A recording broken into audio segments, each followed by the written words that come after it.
History is littered with examples of normal people being persuaded to act in deviant, criminal or irrational ways. How do you persuade someone to do something they would not normally be prepared to do? Some people might think of hypnosis. However, hypnosis isn't really what it appears to be. It's only a kind of play acting, and no one would carry out an instruction to really commit a robbery any more than they'd murder someone if they were told to. So my real task is to insidiously massage certain ideas and mental states into these people without ever mentioning a robbery, so that hopefully when the time comes they will just spontaneously, of their own free will, just decide to do it. And that journey starts at a rather comfortable hotel in Hertfordshire. 13 delegates were invited to an intimate seminar to apparently learn some of my skills. They were amongst the first to answer ads placed in the press, and also to fulfill certain criteria.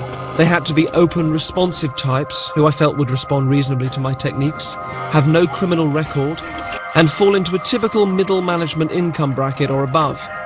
They also had to be deemed psychologically robust enough by an independent psychologist to take part in the show. And at the end of the show, the opportunity to commit the robbery will be offered separately and individually to just 4 of the delegates. To kick off the process of getting to know them and to amplify their behaviours a little, I introduce a couple of elements to see how they react to authority. Firstly, an actor playing an irritating security guard hassles them on their way into dinner. The antagonism that some of these people will feel towards this security guard, dressed in green, will become an important part of the jigsaw puzzle right at the end of the journey. Enjoy. Cheers. To us. Our 13 businessmen and women have been told little about the show, other than they will be taking part in a seminar to learn my skills, and that there will be follow-up filming for some of them. I'm going to teach them some genuine skills that I use, peppered with some spurious pop psychology, and quite a lot of bullshit. Very green, isn't it? What does green do to you? My real aim is to start to focus them unconsciously on the idea of stealing, while convincing them that they're learning real skills to keep them responsive and hungry. I have 5 hours to plant the seeds that will lead to the heist. Along the way, there are various levels at which I'm working. Make yourself feel confident about something simply by playing to their natural suggestibility. I encourage them to believe that hypnosis is a real tool which I'm using to cement their new skills. Their belief that I might be secretly hypnotizing them makes them feel that they are learning more, which is a trick employed by many speakers in this industry. People's guard, those things that seem very kind of intimidating and impenetrable that people put up, it takes nothing. It can be effortless just to move those guards out the way and take this sort of lorry load of kind of opportunities and skills and strategies that they have to use. Anchoring, it's great.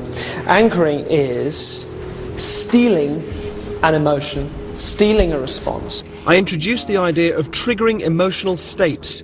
This will be of central importance to the persuasion process. I tell them to remember times when they felt highly motivated, and then to amplify the feeling. Can you feel it? It amplifies as it goes around. Each time that it goes around, it boosts you, and you get the feeling more and more. I then attach it to the trigger of rubbing their legs. Hold that feeling as you rub your leg. Keep the feeling there getting stronger and stronger. After a few repetitions, they can create the motivated state on command just by rubbing. And the more they do it, the stronger the association becomes. These will be of use later on, don't worry about them now, but these will represent something important to you, so thank you very much. I give them a realistic toy gun each, to apparently symbolise their new role as thought criminals. 4 of the subjects will need these guns in a couple of weeks. In the style of such seminars, we finish with a group visualization. Here I shift the focus of the seminar towards motivation and an attitude of just do it, and reiterate the language of criminality. When a toddler just sees something, wants it, and goes and gets it, nothing kind of stands in its way. There's just that sense of just do it, just get it, and it's like a green light that just says go. Just do it. I also transfer the rubbing leg trigger across to a piece of music. Bring the feeling back. Keep it going. Whenever you hear that music in your head, you can just go for it. So this now brings them all up to yesterday afternoon, and there are a couple more pieces of the jigsaw puzzle I need to put into place. The motivated state in itself isn't quite enough, so I need to turn it a little more aggressive for them, but without ringing any alarm bells. So I have them create a feeling of aggression and attach it to the trigger of a squeezed fist. And you take hold of it in that hand and you anchor it to that feeling of that hand just there squeezing as you take all that aggression. As you move that around and around inside of you, as it doubles and triples and moves around inside of you, building up that feeling. Then I have them trigger off the motivated state by rubbing the leg at the same time to combine both states together. You are linking these powerfully and inextricably together. Good. And just they try this a couple of times and are now able to tap into a darker state. And they still feel this is entirely for their benefit. This is your most powerful state that you as a human being can achieve. That's what it does. That's what the music does. That's what the words do. That's what that green intensity does. All of those things that are triggering this off, that's what you get. How's that? Mental. Good. Yeah.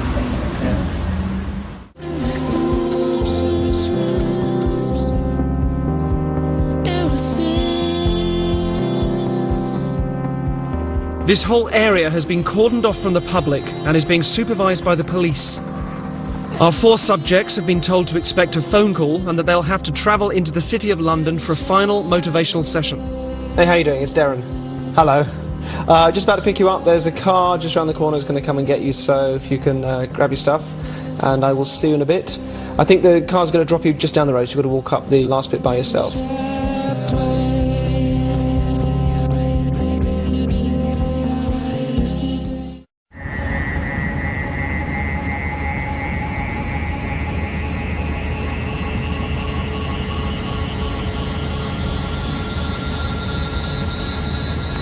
Target is zone 1. Oh, there he is.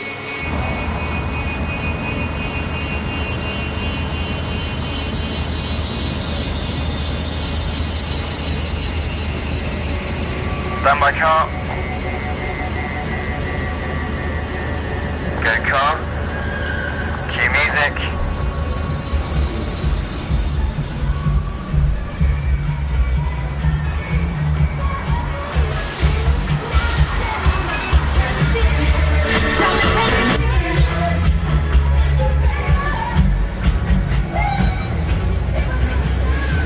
Security guard.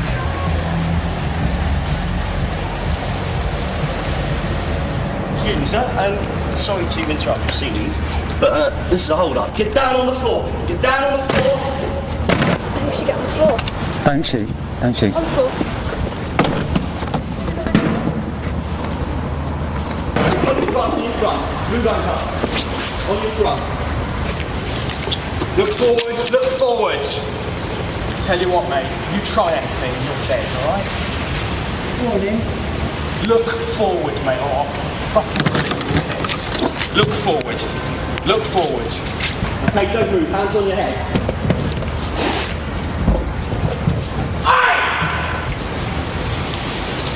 Mate, if you move, I swear to God, you're dead, mate. If you've got family...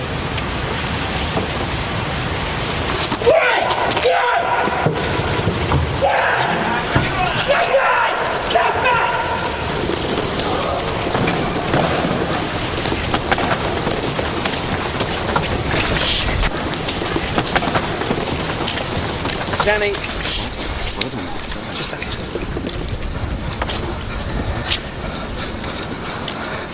Alright. It's okay, take a moment.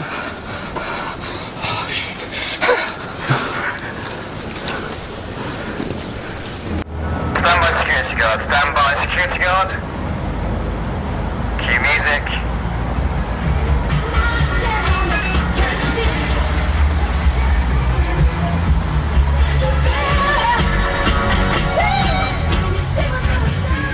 Cue security guard.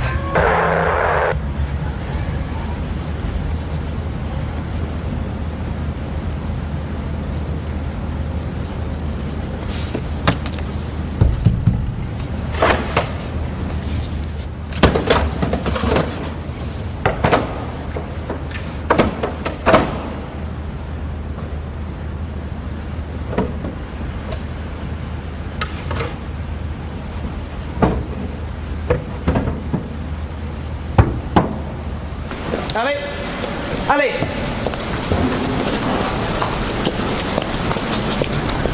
How are you? Alright. Yeah. Come with me. stealing sweets is one thing, but stealing boxes of money from the Bank of England is a completely different kettle of fish. I'm a good person.